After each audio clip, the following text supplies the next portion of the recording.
Hello friends and welcome back to ACB true crime. I hope आप सब ठीक और तंदुरुस्त हैं। मैं आ गई हूँ आज एक नए ट्रू क्राइम केस के साथ, और क्योंकि ये केस काफ़ी मीडिया अटेंशन में था तो आई एम प्रिटी श्योर कि आपने कुछ ना कुछ तो इस केस के बारे में ज़रूर सुना होगा। तो शुरू करते हैं हमारा आज का ये केस। 9 नवंबर 2022 को दिल्ली पुलिस को एक मिसिंग लड़की की रिपोर्ट मिली और इस लड़की का नाम था श्रद्धा वॉलकर। ये रिपोर्ट उन्हें मुंबई पुलिस द्वारा दी गई थी क्योंकि जो मिसिंग लड़की थी वो मुंबई से थी, मगर वो कुछ टाइम से दिल्ली में रह रही थी। उसकी फैमिली को काफी दिनों से उसका कुछ पता नहीं चल रहा था और इसी वजह से उन्होंने मुंबई पुलिस को रीच आउट किया और इवेंचुअली इसमें दिल्ली पुलिस को इन्वॉल्व किया गया। दिल्ली पुलिस को इन्वेस्टिगेशन करने पे श्रद्धा की बॉडी के टुकड़े मिले और ये बात पूरे देश में आग की तरह फैल गई। सबके दिमाग में बस एक ही बात आ रही थी कि कोई ऐसा कैसे कर सकता है। जांच करने पे पुलिस को पूरे केस के कुछ ऐसे फैक्ट्स मिले जिसने सबको हिला कर रख दिया। श्रद्धा वॉकर का जन्म साल 1995 में महाराष्ट्र के वसाई शहर में हुआ। उसकी फैमिली में उसके माँ और पिता के साथ साथ एक बड़ा भाई भी था। कुछ सालों के बाद श्रद्धा की फैमिली वसाई से पालघर शिफ्ट हो गई ताकि बच्चों को बेटर स्कूलिंग और एक्सपोजर दिया जा सके। श्रद्धा के पेरेंट्स इस समय कुछ इंटरनल इश्यूज की वजह से अलग अलग रह रहे थे। श्रद्धा वॉकर एक बहुत ही स्मार्ट और हार्ड वर्किंग लड़की थी। 20 साल की होते ही उसने अपनी मॉम को सपोर्ट करने के लिए जॉब करने का सोचा। क्योंकि पालगढ़ एक छोटी जगह थी तो वो बेटर अपॉर्चुनिटीज के लिए मुंबई शिफ्ट होने का सोचने लगी। साल 2018 में उसने एक फ्रेंड की हेल्प से एक कॉल सेंटर में जॉब ढूंढा और वो मुंबई में मल्लाड में शिफ्ट हो गई। ऐसे ही जॉब के साथ साथ उसका फ्रेंड सर्कल भी बनने लगा और वो मुंबई की तेज लाइफ में एडजस्ट करने लगी। कॉल सेंटर में काम करते हुए वो अपने एक पुराने जान पहचान के लड़के से मिली जिसका नाम था आफ्ताब पूनावाला। आफ्ताब भी वसाई से था और अपने पेरेंट्स के साथ रहता था और वो मुंबई BMS करने आया था, यानी कि बैचलर ऑफ मैनेजमेंट स्टडीज। क्योंकि दोनों सेम शहर से थे और मुंबई में नए थे तो दोनों ने साथ टाइम स्पेंड करना शुरू कर दिया and soon they became very good friends. ऐसे ही कुछ समय बाद they both developed feelings for each other और उन्होंने डेट करना शुरू कर दिया। रिलेशनशिप में आने के कुछ समय बाद आफ्ताब ने श्रद्धा को लिव इन रिलेशनशिप का आइडिया सजेस्ट किया। उसके अकॉर्डिंग ऐसा करने से वो दोनों मुंबई जैसे एक्सपेंसिव शहर में पैसे सेव कर पाएंगे और साथ टाइम स्पेंड कर पाएंगे। इवेंचुअली श्रद्धा ने अग्री कर लिया और वो आफ्ताब के साथ लिव इन रिलेशनशिप में रहने लगी। Friends, please note that even though दोनों वसाई से थे लेकिन उन्हें मुंबई में मिले हुए अभी कुछ ही समय हुआ था। श्रद्धा ने अपनी मॉम को आफ्ताब के बारे में बताया और ये भी बताया कि वो उसके साथ लिव इन रिलेशनशिप में थी और उससे शादी करना चाहती थी। ये सुन श्रद्धा की मॉम ने साफ मना कर दिया क्योंकि श्रद्धा एक हिंदू फैमिली से थी और आफ्ताब पूनावाला एक मुस्लिम फैमिली से। फ्रेंड्स, हम सबको पता है कि इंडिया जैसी कल्चरली डाइवर्स कंट्री में रिलीजन एक बहुत क्रूशियल रोल प्ले करता है हमारे लाइफस्टाइल में। इवन दो आजकल हम कुछ इंटर रिलीजन और इंटर कास्ट मैरिजेस देखते हैं और वो काफ़ी सक्सेसफुल भी होती हैं, लेकिन ओवरऑल ये एक काफ़ी सेंसिटिव टॉपिक है हमारी सोसाइटी में और मोस्टली लोग अनकंफर्टेबल होते हैं इस आइडिया के साथ। तो सिमिलरली जब श्रद्धा की मॉम को पता चला तो she was not okay with it, क्योंकि उन्हें पहले ही पता था कि अगर वो इस शादी के लिए मान भी जाएं लेकिन उनकी फैमिली और रिश्तेदार कभी नहीं समझेंगे। लेकिन श्रद्धा अपनी मॉम से बिल्कुल भी अग्री नहीं कर रही थी और बहुत समझाने पे भी उनकी बात नहीं मान रही थी। फाइनली उसकी मॉम ने उसके डैड को इन्वॉल्व किया, ये होप करते हुए कि वो शायद अपने डैड की बात मानेगी। लेकिन जैसे कि कहा जाता है दैट लव इज ब्लाइंड, श्रद्धा ने भी अपने पेरेंट्स और भाई की नहीं सुनी और उसने अपनी फैमिली से सारे टाइज कट कर दिए। फिर सितंबर 2019 में श्रद्धा आफ्ताब के साथ रहने लगी और उसकी फैमिली ने भी एक तरह से उसे डिसोन कर दिया। सिर्फ श्रद्धा का भाई उसके साथ थोड़े टच में था और सोशल मीडिया पे उसके बारे में देख लेता था। ऐसे ही कुछ टाइम बीत गया और दिसंबर 2019 में श्रद्धा की मॉम उसे मिस कर रही थी और उन्होंने श्रद्धा को कॉल किया और कॉल के दौरान उसे फिर एक बार समझाने की कोशिश करी, मगर श्रद्धा कुछ भी सुनने को तैयार नहीं थी और हार कर उसकी मॉम ने उसे अपना ध्यान रखने को बोला। सैडली 20 जनवरी 2020 को श्रद्धा की मॉम पास्ट अवे और श्रद्धा ये सुन बिल्कुल टूट गई। इसके बाद वो आफताब से और भी ज़्यादा क्लोज होने लगी, लेकिन अब श्रद्धा के लिए आफताब का प्यार एक डर में बदलने लगा। उनका रिलेशनशिप अब काफ़ी टॉक्सिक हो गया और आफताब श्रद्धा को मारता और उसकी सारी सैलरी से अपने लिए नशे खरीदता। श्रद्धा घर का पूरा खर्चा उठाती और आफताब बस चिल करता और उसकी सारी सैलरी उड़ाता। श्रद्धा के डैड को जब ये सब पता चला तो उन्होंने उसे मुंबई छोड़ वापस घर आने को बोला, लेकिन वो नहीं मानी। उसे लगता था कि आफताब का बस एक लो फेस चल रहा था और वो जल्दी ही सुधर जाएगा। इवेंचुअली श्रद्धा ने अपने डैड से भी बात करना बंद कर दिया और उसके डैड अपनी बेटी की खबर लेने के लिए उसके व्हाट्सएप और इंस्टा स्टेटस और स्टोरीज चेक कर लेते। श्रद्धा के व्हाट्सएप और इंस्टा स्टोरी से ही अब उसकी फैमिली को उसकी लाइफ का अपडेट मिलता। श्रद्धा के कुछ फ्रेंड्स के अकॉर्डिंग वो काफी बदल रही थी। उसकी पूरी लाइफ बस आफताब के अराउंड ही रिवॉल्व करती, लेकिन आफताब बदले में उसे बस मेंटली और फिजिकली अब्यूज और टॉर्चर करता। आफताब काफी लड़कियों से भी बात करता और श्रद्धा के बार बार मना करने पे भी वो बिल्कुल नहीं रुकता। मार्च 2020 में श्रद्धा और आफताब के बीच बहुत झगड़ा हुआ क्योंकि श्रद्धा ने उसे एक डेटिंग ऐप यूज करते हुए देख लिया था। और इसके बाद आप खुद सोच सकते हैं कि कितना शॉकिंग होगा श्रद्धा के लिए, जिसने अपना सब छोड़ दिया आफताब को चूज करने के लिए। श्रद्धा के कुछ फ्रेंड्स के अकॉर्डिंग वो उनसे ये सब डिस्कस करती थी और उन्हें बताती थी कि वो कितनी फ्रस्ट्रेटेड थी आफताब की इस डेटिंग ऐप वाली हैबिट से। जब भी श्रद्धा आफताब को कन्फ्रंट करती तो वो श्रद्धा को ही गैसलाइट करता और ब्लेम करता कि वो बेवजह पैरानॉइड हो रही है।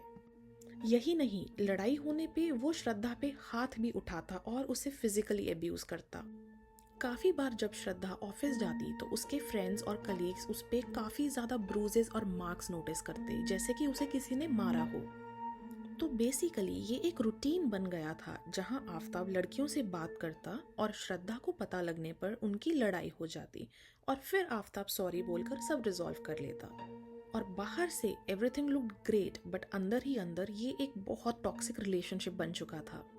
श्रद्धा सब टॉलरेट करती रही क्योंकि उसे लगा कि इवेंचुअली आफताब सुधर जाएगा and they will get married, but Aftab का ये प्लान कभी था ही नहीं। उसकी फैमिली को तो श्रद्धा के बारे में पता भी नहीं था। 2021 में आफताब की फैमिली को पता चल गया कि वो एक हिंदू लड़की के साथ लिव इन रिलेशनशिप में था और एज एक्सपेक्टेड उसकी फैमिली इसके अगेंस्ट थी। उन्होंने आफताब को वापस घर आने को सजेस्ट किया, सब छोड़कर। अब दोनों की फैमिली इसके अगेंस्ट थी और रोज के ड्रामे से बचने के लिए आफताब ने श्रद्धा के साथ दिल्ली शिफ्ट होने का सोचा। वो दोनों इस डिसीजन से बहुत खुश थे और फाइनली 8 मई 2022 को दोनों दिल्ली आ गए। दिल्ली में उनका एक म्यूचुअल फ्रेंड था जो छतरपुर में रहता था और उसने ही दोनों को पास में एक छोटा सा फ्लैट दिला दिया। दिल्ली शिफ्ट होने के 10 दिन बाद ही दोनों की फिर लड़ाई हुई। लड़ाई की वजह थी शादी, क्योंकि आफताब अब भी शादी की बात को इग्नोर करता। उसके अकॉर्डिंग दोनों का लिव इन रिलेशनशिप अच्छा चल रहा था और वो शादी में बिल्कुल भी इंटरेस्टेड नहीं था। ये एक रोज रोज की लड़ाई का टॉपिक बन गया था क्योंकि अब तक श्रद्धा ही सब खर्चा उठाती रही और इन रिटर्न उसे कुछ कमिटमेंट नहीं मिल रहा था। 18 मई 2022 को शाम को फिर दोनों की लड़ाई हुई और इस बार आफताब का गुस्सा इतना बढ़ गया कि उसने श्रद्धा को स्ट्रैंगल करा और वो तब तक नहीं रुका जब तक कि श्रद्धा ने दम नहीं तोड़ दिया। जब तक आफताब को रियलाइज हुआ तब तक बहुत देर हो चुकी थी और उसे अब समझ नहीं आ रहा था कि वो क्या करे। आफताब के पुलिस स्टेटमेंट के अकॉर्डिंग उसने वो कमरा बंद कर दिया और वो दूसरे कमरे में जाकर सो गया। अगले दिन उसने एक फ्रिज, ब्लीच, एक आरी और बहुत सारे केमिकल्स खरीदकर श्रद्धा की बॉडी डिस्पोज करने का प्लान बनाया। वो श्रद्धा की बॉडी खींच बाथरूम में ले गया और वहां उसने उसके 52 पीसेस किए, जिनको वो ब्लैक प्लास्टिक बैग्स में डालकर फ्रिज के फ्रीजर और नीचे वाले कंपार्टमेंट में स्टोर करने लगा। इसमें उसे 3 दिन लगे और ये करते हुए सेकेंड डे उसका हाथ भी कट गया, जो कि काफी डीप इंजरी थी। हाथ पे ड्रेसिंग कराने के लिए वो 19 मई की सुबह एक डॉक्टर के पास गया। उसने डॉक्टर को बताया कि उससे एक्सीडेंटली किचन में चाकू लग गया। जब वो वापस घर आया तो उसने नोटिस किया कि घर में डिकम्पोजिंग बॉडी की स्मेल आ रही थी क्योंकि मई की गर्मी का टाइम था। The most shocking part is that वो उस फ्रिज में अपना खाना भी स्टोर कर रहा था। उसने स्मेल हाइड करने के लिए बहुत सारा परफ्यूम छिड़का और अगरबत्ती भी जलाई। इस दौरान वो फूड डिलीवरी भी करा रहा था, तो इससे आप जान सकते हैं कि वो कितना ज़्यादा रिलैक्स्ड हो गया था एंड बैक टू अपना नॉर्मल रूटीन हो गया था और उसे बिल्कुल डर नहीं था पकड़े जाने का। उसने अच्छे से बाथरूम साफ किया और वो अपना आगे का प्लान बनाने लगा। 20 मई को रात 1-2 बजे के करीब उसने फ्रिज से कुछ प्लास्टिक बैग्स निकाल अपने बैग में डाले और वो उन्हें फेंकने चला गया।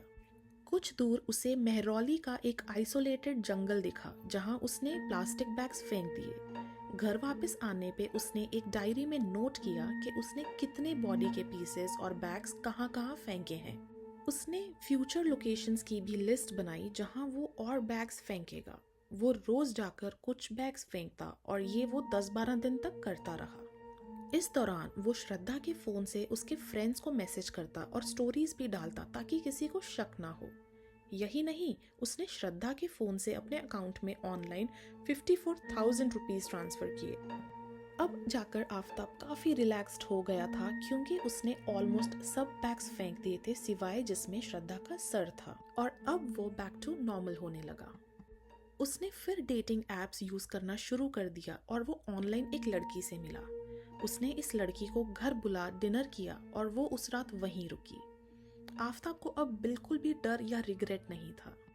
5 जून को आफताब ने श्रद्धा के सर को डिस्पोज करने का सोचा। उसने एक सुनसान जगह जा श्रद्धा के सर को केरोसिन डालकर आग लगा दी और फिर उसे जमीन में बैरी कर दिया ताकि कोई उसे ट्रेस ना कर पाए। क्योंकि श्रद्धा के डैड और भाई उसके व्हाट्सएप और इंस्टा स्टोरीज से उसका अपडेट लेते थे, तो आफताब ये आसानी से प्रिटेंड कर रहा था। बट एक टाइम के बाद आफताब प्रिटेंड करके थक गया था और जब वो किसी काम से मुंबई गया तो उसने वहां श्रद्धा का फोन स्विच ऑफ कर फेंक दिया। जब कुछ दिन तक श्रद्धा के डैड को ऑनलाइन कोई अपडेट नहीं मिला तो उन्होंने श्रद्धा के कुछ फ्रेंड्स को अप्रोच किया और तब जाकर उन्हें पता चला कि श्रद्धा आफताब के साथ दिल्ली चली गई थी। सितंबर में श्रद्धा के डैड को उसके एक दोस्त का फोन आया जिसने उन्हें आफताब के वायलेंट नेचर के बारे में बताया और ये भी बताया कि वो श्रद्धा को मारता था। ये सब सुन श्रद्धा के डैड ने पालगढ़ लोकल पुलिस स्टेशन में मिसिंग रिपोर्ट लिखवाई और क्योंकि वो दिल्ली में रहती थी तो दिल्ली पुलिस को भी इन्वॉल्व किया गया। दिल्ली पुलिस ने श्रद्धा के फ्रेंड्स, कलीग्स और आफताब से पूछताछ शुरू की। आफताब ने उन्हें बताया कि श्रद्धा कुछ महीने पहले अपने किसी नए बॉयफ्रेंड के साथ भाग गई थी और उसे कुछ नहीं पता था। बेसिकली आफताब ने बहुत ही इनोसेंट होने की एक्टिंग करी। पुलिस को इस टाइम आफताब पे बिल्कुल शक नहीं था। अब श्रद्धा की कोई भी इन्फो ना मिलने पे श्रद्धा के डैड 9 नवंबर को दिल्ली आए और वहाँ एक और मिसिंग रिपोर्ट लिखवाई। उन्होंने पुलिस को श्रद्धा के बारे में सब बताया और आफताब के साथ उसके रिलेशनशिप की भी हिस्ट्री बताई। पुलिस एक बार फिर आफताब के पास गई और इस बार भी आफताब ने बहुत इनोसेंट एक्ट करते हुए पुलिस को जल्दी श्रद्धा को ढूंढने को बोला। उसने पुलिस को बोला कि वो बहुत टाइम से खुद भी श्रद्धा को कॉल और मैसेज कर रहा था लेकिन उसे कोई रिप्लाई नहीं मिला। पुलिस ने कंफर्मेशन के लिए आफताब के कॉल रिकॉर्ड्स चेक किए और उन्हें पता चला कि 18 मई के बाद आफताब के फोन से श्रद्धा को एक भी फोन या मैसेज नहीं गया था। उन्हें श्रद्धा के अकाउंट से 54,000 वाला ट्रांजैक्शन का भी पता चला जो कि आफताब के अकाउंट में रिसीव हुआ था। आफताब अब पुलिस का प्राइम सस्पेक्ट बन गया था और पुलिस उसको इंटेरोगेशन के लिए पुलिस स्टेशन ले गई और उसने खुद ही सब एक्सेप्ट कर लिया और सब बता दिया।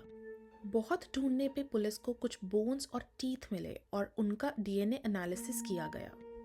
टोटल उन्हें बस 13 डिकम्पोज्ड पार्ट्स मिले और डीएनए एनालिसिस से कंफर्म हो गया कि वो श्रद्धा के ही थे। आफताब पूनावाला को श्रद्धा वॉकर के मर्डर के लिए अरेस्ट कर लिया गया और इस समय वो तिहाड़ जेल के सेल नंबर 4 में है। आफताब ने कोर्ट में खुद को निर्दोष बताया और ट्रायल के लिए अग्री किया। ये केस अब भी ऑनगोइंग है and I know it can be very frustrating as viewers that इससे अब तक सजा नहीं सुनाई गई है। लेकिन friends, courts they work based on concrete evidence और क्योंकि एविडेंस फॉर्ज भी किया जा सकता है तो जुडिशरी हर एक चीज को डिटेल में चेक कर कंफर्म करती है। वेल फ्रेंड्स, तो ये था हमारा आज का केस। अगर आपको मेरी वीडियो अच्छी लगी हो तो please do like and share. अपने व्यूज भी आप मुझे नीचे कमेंट्स में जरूर बताना। मेरे चैनल को सब्सक्राइब करना ना भूलें ताकि आपको रेगुलर अपडेट्स मिलते रहें और मुझे भी मोटिवेशन मिले आप तक ये केसेस लाने की। Thank you for watching my video and remember to take care and stay safe.